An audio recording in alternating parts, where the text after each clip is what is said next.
இங்க நான் சின்ன சின்ன உருளைக்கிழங்கா எடுத்திருக்கேன். நான் இதுல ஃபோர்க்க வச்சு இப்படி ஓட்ட போட்டுக்கிறேன். நான் உங்ககிட்ட சொல்ல மறந்துட்டேன். இன்னைக்கு நான் மேக்னாஸ் ஃபுட் மேஜிக்ல தம் ஆலு செய்ய போறேன். இன்னைக்கு நான் தம் ஆலுவை செய்ய போறேன். அதுக்காக நான் சின்ன சின்ன உருளைக்கிழங்கா வேக வச்சு எடுத்திருக்கேன். இந்த உருளைக்கிழங்கு இருக்குல்ல, அதை சீக்கிரமாவே சமைச்சிடலாம். சோ குக்கர்ல ஒரு விசில் வச்சுட்டு அப்புறம் தோலை எடுத்துட்டு இந்த தம் ஆலுவை பொதுவா டீப் ஃப்ரை பண்ணுவாங்க. ஆனா இன்னைக்கு நான் பொரிக்கலாம் இல்ல, வறுத்து தான் எடுக்க போறேன். அதனால உருளைக்கிழங்குல இந்த மசாலால உள்ள போறதுக்காக நான் ஒரு ஃபோர்க்க வச்சு பாருங்க இந்த மாதிரி இப்படி இதுல ஓட்ட போட்டுக்கிறேன். இப்ப இதே மாதிரி எல்லாத்தையும் செய்யலாம். இப்போ இத செய்ய ஆரம்பிக்கலாம். நான் இப்ப ஒரு கடாயை எடுத்துட்டு அதுல ஸ்டவ் ஆன் செஞ்சுட்டு அப்புறம் அதுல சீக்கிரத்துக்காக ஒரு 2 டேபிள் ஸ்பூன் எண்ணெயை எடுத்திருக்கேன். வேணும்னா நீங்க எண்ணெயில வறுத்த உருளைக்கிழங்கு கூட பயன்படுத்தலாம். ஆனா எதுக்கு அதை வறுத்துக்கிட்டலாம், இதுவே சுவையா இருக்கும் போது. இப்ப இது கூட நான் சேர்த்துக்கிறதுக்காக கொஞ்சமா உலர்ந்த மசாலாக்களை எடுத்திருக்கேன். நான் உருளைக்கிழங்க மசாலாவால கோட் பண்ணிக்க போறேன். இப்ப இந்த நேரத்துல நான் எண்ணெயில கொஞ்சமா இந்த காஷ்மீரி சிவப்பு மிளகாய் தூள் இருக்குல்ல, அதை நான் இதுல சேர்த்துக்கிறேன். இது உருளைக்கிழங்குக்கு நல்ல நிறத்தை கொடுக்கும். அப்புறம் கொஞ்சம் மஞ்சத்தூள், ஒரு சிட்டிகை போதும். அப்புறம் கொஞ்சம் உப்பு. இப்ப நான் உருளைக்கிழங்க மெதுவா இந்த எண்ணெயில போட்டுக்கிறேன். இப்ப இந்த உருளைக்கிழங்க இந்த மாதிரி மசாலா பொருட்கள்ல நம்ம கோட் பண்ணிக்கலாம். லேசான பிரவுன் கலரா ஆகிற வரைக்கும், அப்புறம் லேசா மேல இருந்து கிறிஸ்பி ஆகணும். அப்புறம் ஃப்ரை பண்ணிக்கலாம். இப்ப இத ஷாலோ ஃப்ரை பண்ணியாச்சு. இப்ப இந்த உருளைக்கிழங்கு இருக்குல்ல, இத நான் ஒரு பவுலுக்கு இந்த பேன்ல இருந்து இதுக்கு மாத்திக்கிறேன். இப்ப உருளைக்கிழங்க மட்டும் இதுல எடுத்து போட்டுக்கலாம். ஒரு நல்ல கிறிஸ்பியான லேயர் மேல வந்திருக்கு. நான் இதுக்கு மேல எண்ணெல்லாம் சேர்க்க போறது இல்ல. உங்களுக்கு வேணும்னா நீங்க ஒரு ஸ்பூனுக்கு இதுல நெய்ய சேர்த்துக்கலாம். ஆனா நான் இதே எண்ணெய வச்சு ஒரு கிரேவி செய்ய போறேன். ஆனா ஒண்ணு ஞாபகம் வச்சுக்கோங்க, கேஸ ரொம்ப கம்மியா வைங்க. ஏன்னா பேன்ல ஏற்கனவே மசாலா கொஞ்சம் இருக்கு. நம்ம கேஸ ரொம்ப வேகமா வச்சா அந்த மசாலா கருகிரும். சோ இப்ப கொஞ்சம் முழு மசாலாக்களை சேர்க்கலாம். கொஞ்சமா குருமிளகு இருக்குல்ல, நான் அதை சேர்த்துக்கிறேன். முழுசாதான். பட்டை இருக்குல்ல, அதை சேர்க்கிறேன். அப்புறம் என்கிட்ட 3-4 கிராம்பு இருக்கு. அப்புறம் ஒரு பெரிய ஏலக்காய இத லேசா பிரிச்சுட்டு அப்புறம் போட்டுக்கலாம்.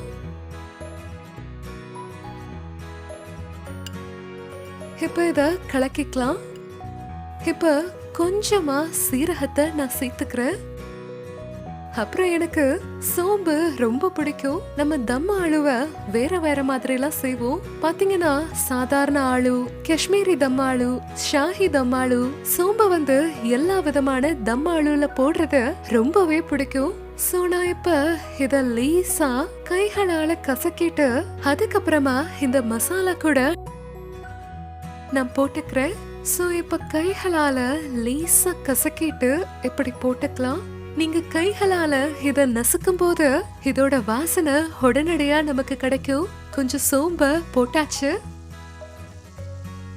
இப்ப நான் வெங்காயத்தை சேர்த்துக்கிறேன். இது 2 வெங்காயம். இத நான் நல்லாவே அரைச்சு வச்சிருக்கேன் இந்த மாதிரி. இப்ப இத நல்லா கலக்கிக்கலாம். இந்த நேரத்துல நான் இப்ப இஞ்சி பூண்டு விழுத சேர்க்கிறேன்.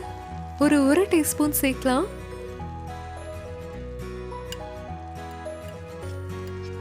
இப்ப வெங்காயம் நல்லா லைட் ப்ரௌனா ஆகும்ல, அது வரைக்கும் நம்ம வறுத்துக்கலாம்.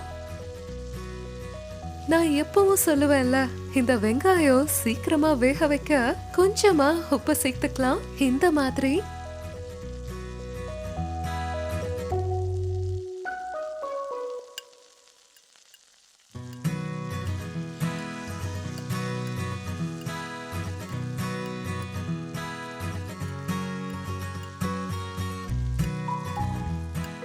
இப்போ இந்த வெங்காயம் கொஞ்சம் லைட் பிரவுன் கலருக்கு வந்திருக்கு.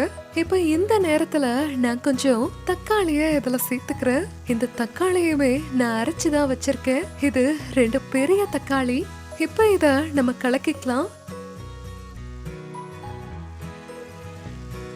இப்ப தக்காளிய மூடி வச்சுக்கலாம்.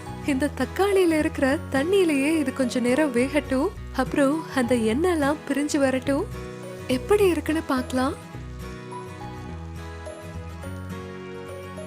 தக்காளி ஓரளவுக்கு வெந்திருக்கு. இப்ப இந்த நேரத்துல நான் உலர்ந்த மசாலாக்களை சேர்க்கிறேன். நான் இங்க கொஞ்சமா இதுல மஞ்சத்தூளை சேர்த்துக்கிறேன். ஒரு 1/2 டீஸ்பூன் மஞ்சள் சேர்க்கலாம். ஒன்னு ஞாபகம் வச்சுக்கோங்க, இந்த எண்ணெயில ஏற்கனவே கொஞ்சம் மசாலாக்கள் இருந்துச்சு. 1 டீஸ்பூன் கொத்தமல்லி தூள், அப்புறம் காஷ்மீரி மிளகாய் தூளை சேர்த்துக்கலாம். ஒரு 1/2 டீஸ்பூனுக்கு நான் சேர்க்கிறேன். இங்க என்கிட்ட கரம் மசாலா இருக்கு. இதையுமே நான் 1/2 டீஸ்பூனுக்கு இதுல சேர்த்துக்கிறேன். எல்லாத்தையும் கலக்கிக்கலாம். அப்புறம் இத மூடி வச்சுட்டு கொஞ்ச நேரத்துக்கு இத வேக விட்டுறலாம்.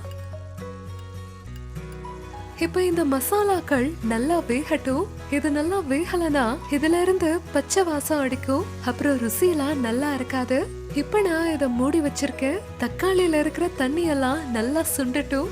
இங்க பாருங்க, தக்காளி எவ்வளவு நல்லா வெந்திருக்குன்னு. தக்காளியில இருந்துச்சுல தண்ணி எல்லாம், அது எல்லாமே நல்லா சுண்டி போயிருக்கு. இப்ப நான் இதுல கொஞ்சமா இந்த முந்திரி பொடிய நான் சேர்த்துக்கிறேன். நான் முதல்லயே முந்திரி பொடிய பண்ணி வச்சிருந்தேன். நான் இப்ப 1/2 டீஸ்பூனுக்கு இத சேர்த்துக்கிறேன். ஏன்னா தம் ஆலூல இருக்கிற அந்த கிரேவி இருக்குல்ல, அது நல்லாவே ரிச்சா இருக்கணும். இப்ப சேர்த்தாச்சு. இப்ப நல்லா கலக்கி விட்டுக்கலாம் இந்த மாதிரி. அப்புறம் நான் இதுல சேர்க்க போறது என்னன்னா தயிர். இதுல நான் இப்ப இந்த தயிரை சேர்த்துக்கிறேன். இதுல 1/4 கப்புக்கு தயிர் இருக்கு. நான் அதை தான் சேர்த்திருக்கேன். இப்ப இத எல்லாத்தையும் நல்லா கலக்கி விடல அப்படின்னா தயிர் இருக்குல்ல, அது கட்டி கட்டியா ஆயிரும். அப்புறம் தயிர் தனியா தண்ணி தனியா பிரிஞ்சிரும். இப்ப இத கலக்கிக்கலாம். கிரேவி கொஞ்சம் தண்ணியா இருக்கிற மாதிரி தெரிஞ்சா அதுல முந்திரி பொடி இல்லாட்டி முந்திரி பேஸ்ட சேர்க்கும் போது அது உடனே கெட்டி ஆயிரும். இப்ப நான் இதுல ஒரு 1/4 கப்புக்கு தண்ணிய சேர்த்துக்கிறேன். இது கூட நம்ம முதலையே ஷாலோ ஃப்ரை பண்ண இந்த உருளைக்கிழங்கு இருக்குல்ல, அதையுமே சேர்த்துக்கலாம். அப்புறம் இங்க என்கிட்ட இந்த உலர்ந்த வெந்தய இலைகள் இருக்கு. நான் அதையுமே இதுல சேர்த்துக்கிறேன். இத சேர்க்கும் போது இந்த மாதிரி நம்ம கைகள்ல வச்சுட்டு அதுக்கப்புறமா இந்த மாதிரி இத கைகளால தேய்ச்சிக்கணும். அப்படி பண்ணும்போது இந்த காஞ்ச வெந்தய இலைகளோட அந்த வாசனை இருக்குல்ல, அது நல்லாவே வெளியில வரும். இத நல்லா கலக்கிட்டு மூடிக்கோங்க. அப்பதான் உருளைக்கிழங்கு எல்லாம் இதோட சுவைய உறிஞ்சும்.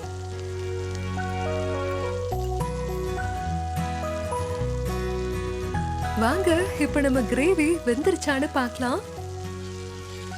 ஓ வா, இத பார்க்கும்போது ரொம்ப சுவையா இருக்கிற மாதிரி இருக்கு. நல்லா இருக்குல்ல? இப்போ சாப்பிட்டு பார்க்கலாம். எவ்வளவு ருசியா வந்திருக்குன்னு உங்களுக்கு சொல்றேன். இப்போ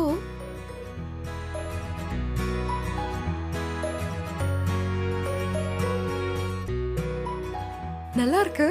வாங்க இப்போ அடுப்பை ஆஃப் பண்ணிக்கலாம். வாங்க இப்ப சீக்கிரமா இந்த தம் ஆலுவை ஒரு சர்விங் பவுலுக்கு மாத்திக்கலாம். இது ரொம்ப ருசியா இருக்கு. இப்ப இத இந்த மாதிரி இதுக்கு மாத்திக்கலாம். இந்த தம் ஆலு கூட போட எதுவுமே தேவையில்லை. அதனால நான் வெறும் கொத்தமல்லிய மட்டும் மேல போட்டுக்கிறேன் இந்த மாதிரி. இப்போ இங்க சூடான தம் ஆலு ரெடி ஆயிருச்சு. இந்த தம் ஆலுவை நீங்க எது கூட வேணாலும் சாப்பிடலாம். பூரி, பரோட்டா, சாதம்னு எது கூட சாப்பிட்டாலும் நல்லா இருக்கும். சோ இங்க தயாராயிருச்சு தம் ஆலு.